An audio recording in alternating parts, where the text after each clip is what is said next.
ఇకపై మీకు ఇష్టమైన ఫేవరెట్ సీరియల్స్ యొక్క ఫుల్ ఎపిసోడ్స్ యూట్యూబ్లో అందుబాటులో ఉండవు. కేవలం సన్నెక్స్లో మాత్రమే ఫ్రీగా చూడొచ్చు.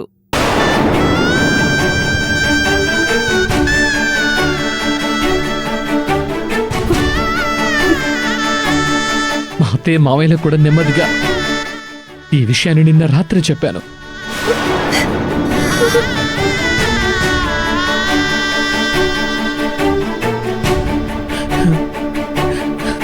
గాయత్రి చనిపోయిన విషయాన్ని నీ గుండెల్లోనే దాచుకొని మా మామయ్య ప్రాణాలు కాపాడిన దేవతవి నువ్వు.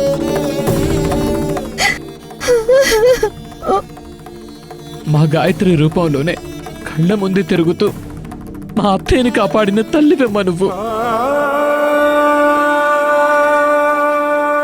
గాయత్రి చనిపోయిందని తెలిస్తే నేనేమైపోతాను అని భయపడి నాకు నిజం చెప్పలేక నువ్వు బయటపడలేక ఎంత బాధను అనుభవిస్తున్నావో నేను ఊహించగలను. చివరికి కట్టుకున్న భర్తే నీ కళ్ళ ముందే తిరుగుతున్నా అతని దగ్గర కూడా బయటపడకుండా నువ్వు మానసికంగా ఎంత నలిగిపోయావో నేను అర్థం చేసుకోగలను. మా అమ్మ నాన్న లాంటి అత్తయ్య మామయ్యలు ఈరోజు బతుకున్నారంటే కారణం నువ్వేనమ్మా, నువ్వే.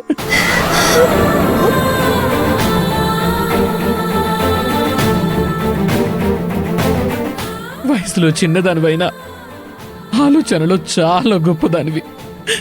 నీకు చేతులెత్తి నమస్కారం పెట్టినా తప్పే లేదు. నిన్న రాత్రి నిలదీస్తే ఋషి కూడా నాకు నిజం చెప్పేశాడు. ఇన్నాళ్ళు మా కోసం నువ్వు అనుభవించిన మానసిక క్షోభ చాలు. నువ్వు నీ భర్త దగ్గరికి వెళ్ళిపో. అతను నిజంగా మారిపోయాడు. నీకోసం చాలా ఆరాటపడుతున్నాడు.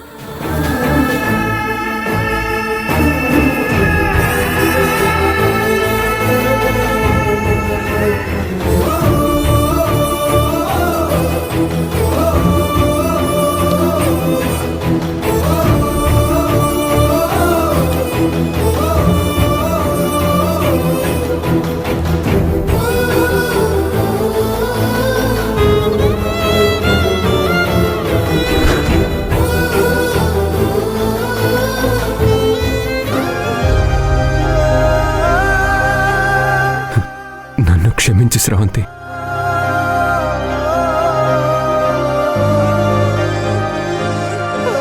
నా తప్పులన్నిటికీ నువ్వెలాంటి శిక్ష వేసినా అనుభవించడానికి నేను సిద్ధంగా ఉన్నాను. నన్ను క్షమించు.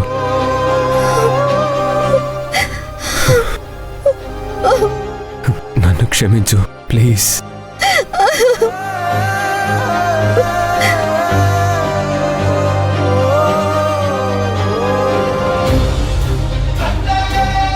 ప్లీజ్. నా కూతురు చెయ్యి వదలరా, నా కూతురు చెయ్యి వదలరా, నా కూతురు చెయ్యి వదలరా, నా కూతురు చెయ్యి వదలరా.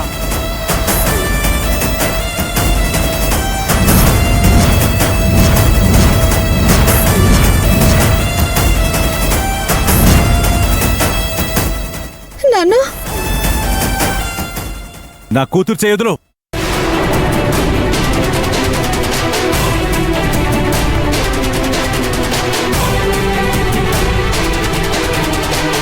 లేకపోతే నేనేం చేస్తానో నాకే తెలీదు. నాన్న,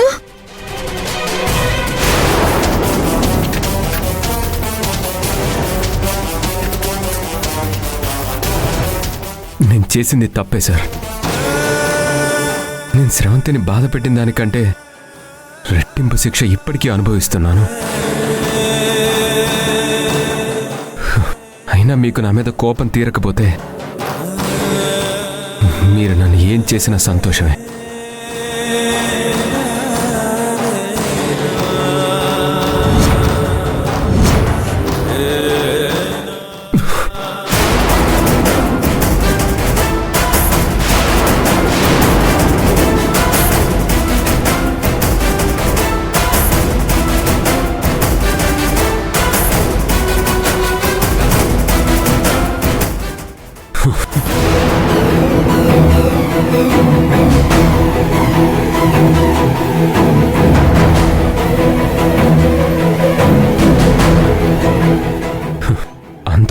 క్షమించండి.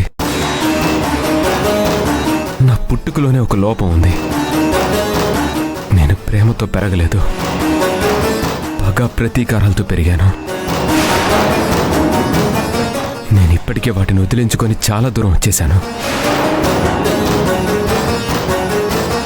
కానీ ఆ నీడలు ఇంకా నాపైనే ఉన్నాయి. నా స్రవంతి గాని మీరు గాని నన్ను నమ్మే పరిస్థితుల్లో లేరు. నేనెలా నిరూపించుకోవాలి?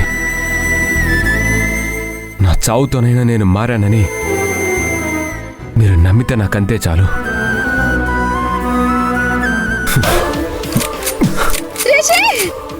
రిషి!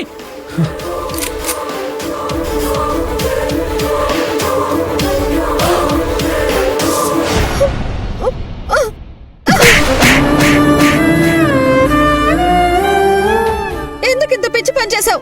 నిజంగా అందులో బుల్లెట్స్ ఉండుంటే నీకేమైనా జరుగుంటే?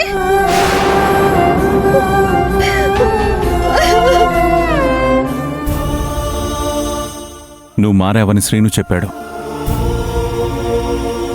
రావణాసురుడిలా ఉన్న నువ్వు రాముళ్లాగా మారిపోయావంటే నమ్మలేకపోయాను. అజ్ఞాతవాసం చేస్తున్న నా కూతురి మనసు గెలుచుకోవడానికి ఈ ఊర్లో ఒక రకంగా నువ్వు అరణ్యవాసమే చేశావు. నా కళ్ళతో నేను తెలుసుకుందామనే ఇదంతా చేశాను. నా కూతురు కోసం నీ ప్రాణాలు కూడా లెక్క చేయలేదంటే ఇప్పుడు నేను నిజంగా నమ్ముతున్నాను రిషి.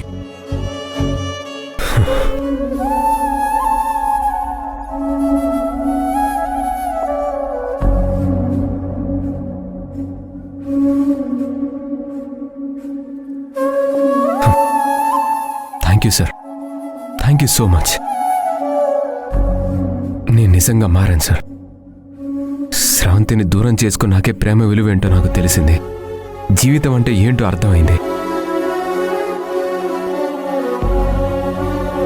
తన ప్రేమను తిరిగి పొందాలని నేను చేసిన ప్రయత్నంలో మనిషిగా ఎలా ఉండాలో తెలిసొచ్చింది. ఒకరి కోసం బ్రతకడంలో ఉన్న ఆనందం నాకిప్పుడు అర్థమైంది. ఎదుటి వాళ్ళ కష్టం చూసి కార్చే కన్నీటి విలువ తెలిసొచ్చింది. నేను ప్రామిస్ చేసి చెప్తున్నాను సార్, ఇక స్రవంతికి కష్టం అంటే ఏంటో తెలియనివ్వను. నా గుండెల్లో గుడి కట్టి దేవతలా చూసుకుంటాను. మీరు కన్న తండ్రిగా ఎంత ప్రేమగా చూసుకున్నారో అంతే ప్రేమగా నేను చూసుకుంటాను. స్రవంతిని నాతోనే ఉండనిస్తారా?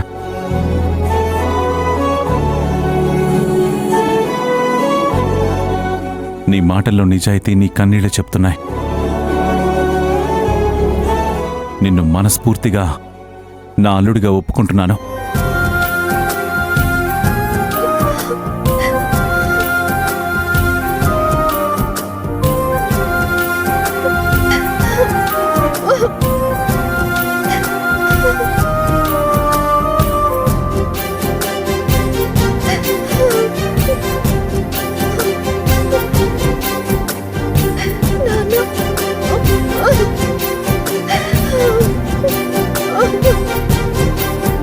నేను మీతో ఫోన్లోనే చెప్పాను కదా సార్, తను నిజంగా మారిపోయాడని. నిజంగా నీకు చాలా థ్యాంక్స్ చెప్పాలి సీను.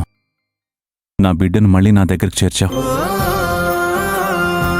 నువ్వు చాలా గొప్పవాడే సీను.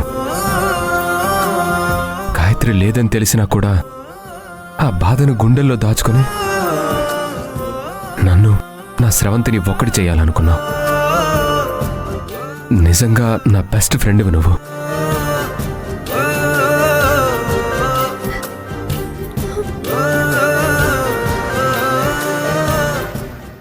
నాన్న, అమ్మ, మీ కూతురు ఎక్కడికి వెళ్ళిపోలేదు. నా రూపంలోనే మీ కళ్ళ ముందే ఉంది. నేను మా నాన్నకి స్రవంతినే అయినా మీకు ఎప్పటికీ గాయత్రినే. నాకొక చెల్లుంది. మరొక అమ్మ నాన్న దొరికారు. సీను లాంటి మంచి ఫ్రెండ్ కూడా దొరికాడు. నేనెప్పటికీ మీ కళ్ళ ముందు గాయత్రిగానే ఉంటాను. మనమంతా కలిసే ఉందాం.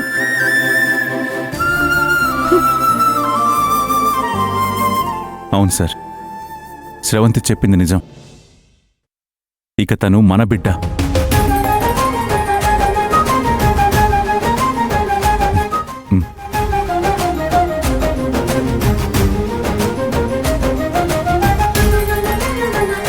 పదండి, మనమంతా ఒకే ఇంట్లో ఉందాం. ఈ రోజు నుంచి మనది చాలా పెద్ద కుటుంబం.